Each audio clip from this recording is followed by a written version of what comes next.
वंदे मातरम के जो बोल है, वंदे मातरम के जो अल्फाज हैं, वो शिरकिया अकायद पर मबनी है और मुसलमान वंदे मातरम को नहीं गा सकता। अब सबसे अहम सवाल यह है कि ये शिरकिया अकायद पर मुश्तमिल कैसे है, तो उसको समझिए।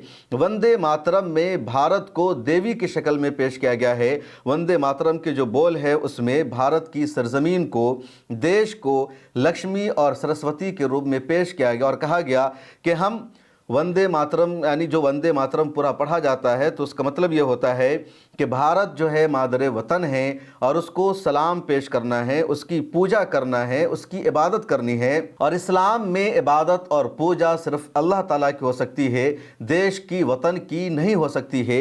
यहीं से मुसलमानों ने इस पर एतराज़ करना शुरू कर दिया। उर्दू जो संस्कृत के अल्फाज हैं वंदे मातरम के कुछ इस तरह है, वंदे मातरम, सजल शिशलम मातरम या सुपल कपत बिमला मातरम, वंदे मातरम। ये असल बंगाली में है, फिर संस्कृत में इसका तर्जमा किया गया। अब उर्दू में जो वंदे मातरम गीत का तर्जमा होता है, ए मादरे वतन, मैं तेरी बंदगी के साथ तुझे सलाम करता हूँ, तू शादाब, सरसब्ज, खूबसूरत और नेमतों से भरपूर है।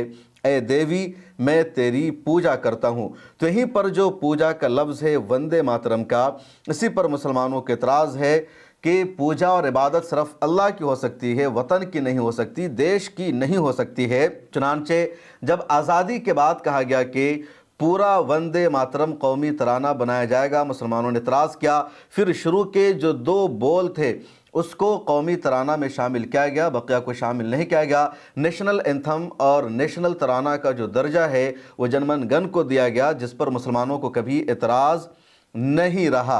अब सुप्रीम कोर्ट में भी कई मरतबा ये मामला गया, मुसलमानों ने भी एतराज़ किया और सुप्रीम कोर्ट ने भी, हाई कोर्ट ने भी यही कहा कि जब मुसलमानों के इस पर एतराज़ है, मुसलमानों की शरीयत और मज़हब के ख़िलाफ़ अक़ीदे का मसला आ जाता है, तो फिर इसको कौमी गीत बनाना क्यों ज़रूरी है।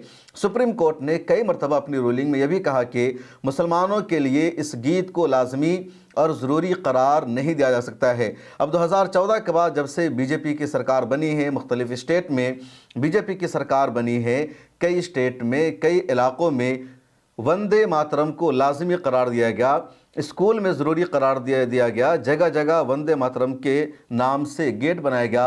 पिछले दिनों मौलाना महमूद मदनी ने भी भोपाल में जमीयत उलमा हिंद की वर्किंग कमेटी के इजलास में सख्त लफ्ज़ों में कहा था कि मैं वंदे मातरम नहीं पढ़ सकता। मुसलमान एक ज़िंदा कौम है और ज़िंदा कौमें वंदे मातरम नहीं पढ़ती है, मुर्दा कौमें जो चाहे करे। मौलाना महमूद मदनी के बयान पर भी काफ़ी हंगामा हुआ। इन दिनों आप यूट्यूब पर, सोशल मीडिया पर देखते होंगे कि बहुत सारे नौजवान, बहुत सारे लड़के 300 का, 400 का माइक लेकर जाते हैं, किसी भी मुसलमान के मुंह में लगा देते हैं और उससे कहते हैं कि तुम वंदे मातरम पढ़ो। वंदे मातरम सबूत है देशभक्ति का, हुब्बुल वतनी का। तुम अगर ये गीत नहीं गाओगे तो तुम सच्चे हिंदुस्तानी शहरी नहीं कहलाओगे। और मुसलमानों ने हमेशा कहा कि हमारी देशभक्ति पर अगर कोई तुम्हें सवाल है, कोई तुम्हें एतराज़ है, कि तुम पेश करो, हम उसको साबित करने को तैयार हैं। जब देश की आज़ादी की जंग चल रही थी, मुसलमान सबसे आगे था। जब पाकिस्तान के साथ जंग हुई, मुसलमान सबसे आगे रहा। जब चीन के साथ जंग हुई, मुसलमान सबसे आगे रहा। आज भी इस देश को जो खूबसूरती मिली है, इस देश को जो एटमी ताकत मिली है, वो सारी ताकतें मुसलमानों की देन है। लेकिन अगर किसी गीत को, किसी नगमा को, किसी सॉन्ग को मुसलमानों की देशभक्ति और हुब्बुल वतनी के लिए मिसाल या मेयार करार दिया जाएगा, उसको पैमाना बताया जाएगा, तो ये मुसलमान बर्दाश्त नहीं कर सकता। वंदे मातरम शिरकिया अल्फाज पर मबनी है।